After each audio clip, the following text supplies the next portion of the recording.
So what is it all going to be like when this current situation that we're in changes? Well, the answer to that is none of us know, and most of all, the children don't know. And they're kind of looking to us for guidance, reassurance, and really not necessarily a lot of, clear, definite information. This is what's going to happen. This isn't what's going to happen, because there's not many feelings-based conversations in that.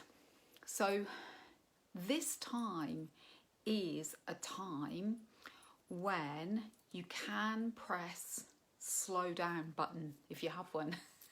Find that slow down button, because the most important thing I'm really sure and convinced about, and not just me but many other people, is that we need to be really gently, purposefully building the children's emotional resources during this time. Because when and if they go back to the settings that they're used to going to, whether that's preschool or school or college, there's going to be a big emotional shift again. For a start, they've been at home with you, and however that's been going, it's been a big emotional journey on many levels. And some of the children might be quite conflicted. They might be really missing their friends, but actually, even though they maybe can't say it or show it, they're loving time at home with you as well. Others might be really clear that they totally love time at home with you, and secretly might be hoping that school never opens again, or preschool even. But they may not have the words to say this to you, or they might be looking to see, well, what do you want them to say about it? And they might say what you want them to, but inside be feeling, actually, I love this a lot more, and I just wish this could be my life forever. And then some of them might just be saying, I can't stand staying at home.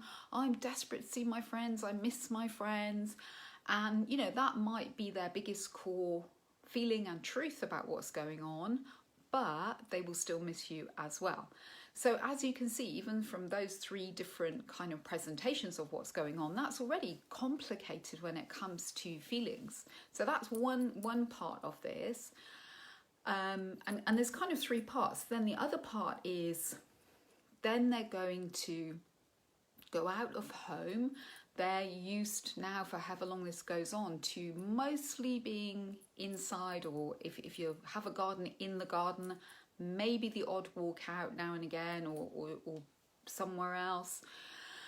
They've got an awareness of all the reasons why they can't do normal life, and it relates to this virus, this illness, this thing that we can't see, but it's there and we can catch it and other people can catch it. So already that's kind of sounds quite scary, doesn't it? And I know many people have found great ways to explain this to their children, but again, what they hear as an explanation in words and how they emotionally connect with that and the feelings they have around it are often very complex, and they go away. And even tiny little, very young children, they, as much as they have brain capacity to, they do their own version of kind of thinking about this. And they have, I always remember my son when he was 5, some of the things that he would ask me or present to me as observations on life absolutely blew me away. I had no idea that a 5-year-old brain could contemplate such complex things, and sometimes they can and sometimes they totally cannot, because they only have a 5-year-old brain. But yeah, just to be in that space of, don't assume that, they kind of hear what you say and then, oh, okay, that's fine because I'm reassured now. Sometimes they totally will be, and other times, because maybe something else they've heard somewhere, or a little glimpse of something off the news, it puts in a doubt or an additional fear. So when they have to go out of home into the streets, be near other people, go into a building with lots of other people, if they have this kind of confusion and fear now about, well, has this funny thing gone? Can it still be in some people? Can it be on my desk? Can it be, you know, some children are going to worry about this a huge amount. And again, however much you use logic, it won't necessarily reassure them. And then the third thing to think about is that you and the teaching or early years staff may also have some of these very real anxieties as well. You might, you know, when we get to whatever is going to happen, none of us know, you know, that there might very well be an emotional part of you that thinks, but is it really safe to put my child in amongst all these people? Is it really safe for me now to, you know, go back out and be with people?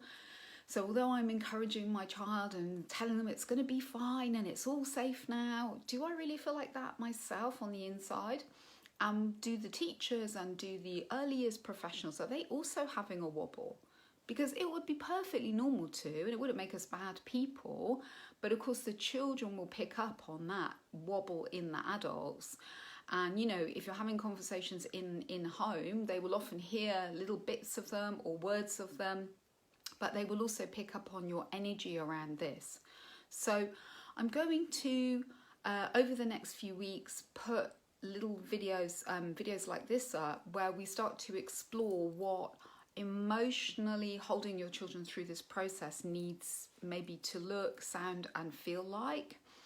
And, you know, inviting you into this space of far more important at the moment to focus on building your emotional resources, your ability to have much more emotions-based conversations with the children, and to resist long, complex, intelligent explanations of things and lots of rationalization.